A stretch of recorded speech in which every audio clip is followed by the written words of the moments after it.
Today is Saturday, January 24th, 2026, and this is Read Through the Bible. And we come to Psalm 79 today. And this psalm, in order to understand it, you really need to understand the other parts of the Bible.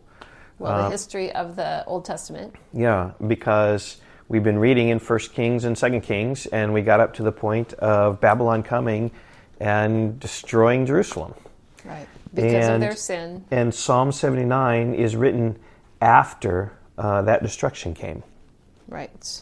We're going to see here in verse 1 about how the temple has been defiled, how Jerusalem has been laid to ruins. And so this is a reaction of a psalmist whose life has been crushed. The military forces come in, like people in Ukraine or in Gaza, who their lives have been crushed. Right. And they've seen just horrible, tragic events happen, and people killed brutally, and injustice done to them, and people taken away to Babylon as prisoners, and many others killed, and one of the things they realize, though, in verse 5, though, is that the anger of the Lord has been upon them because of their sins. Like we've been reading they fully through. Know that. Yeah, we have another class we're doing a podcast through Jeremiah, and just Jeremiah is over and over and over again just talking about how they've sinned. And I think these people they're embracing their sin, they're embracing their own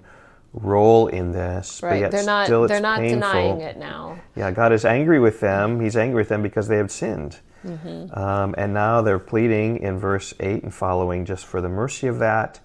And then their vengeance comes up, verse 12, return sevenfold into the lap of our neighbors. Like you get at them, O Lord, because they're not righteous at all. I mean, that's even, I think, a sense of them just accepting that vengeance belongs to the Lord. Yes, And giving so it they're to the Lord. asking him. Give it to the Lord.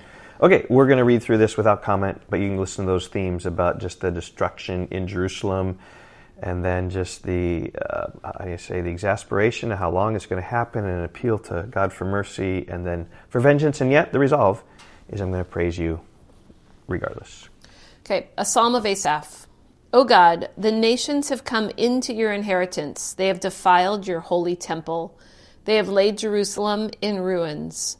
They have given the bodies of your servants to the birds of the heavens for food, the flesh of your faithful to the beasts of the earth. They have poured out their blood like water all around Jerusalem, and there was no one to bury them. We have become a taunt to our neighbors, mocked and derided by those around us. How long, O Lord, will you be angry forever? Will your jealousy burn like fire? Pour out your anger on the nations that do not know you, and on the kingdoms that do not call upon your name, for they have devoured Jacob and laid waste his habitation. Do not remember against us our former iniquities. Let your compassion come speedily to meet us, for we are brought very low. Help us, O God of our salvation, for the glory of your name. Deliver us and atone for our sins for your name's sake. Why should the nations say, where is their God? Let the avenging of the outpoured blood of your servants be known among the nations before our eyes. Let the groans of the prisoners come before you. According to your great power, preserve those doomed to die. Return sevenfold into the lap of our neighbors the taunts with which they have taunted you, O Lord. But we, your people, the sheep of your pasture, will give thanks to you forever. From generation to generation, we will recount your praise. So just like in terms of a summary here, like you can kind of grasp just what has happened. I think the whole, they've laid Jerusalem into waste. They have destroyed your holy temple. Yet even here, just their vengeance returns sevenfold, their taunts to them. Mm-hmm. And just also like pleading mercy and atoning for our sins. And they're looking to themselves. But he said a resolve at the end, but we're going to praise you. As is always almost always how the Psalms always turn. We're going to try all these troubles we have but in the end we are trusting you, and we're going to praise your name from generation to generation, forever and forever. We're going to praise your name, trusting you. Okay, we will see you tomorrow in Psalm 80. Bye-bye. Goodbye.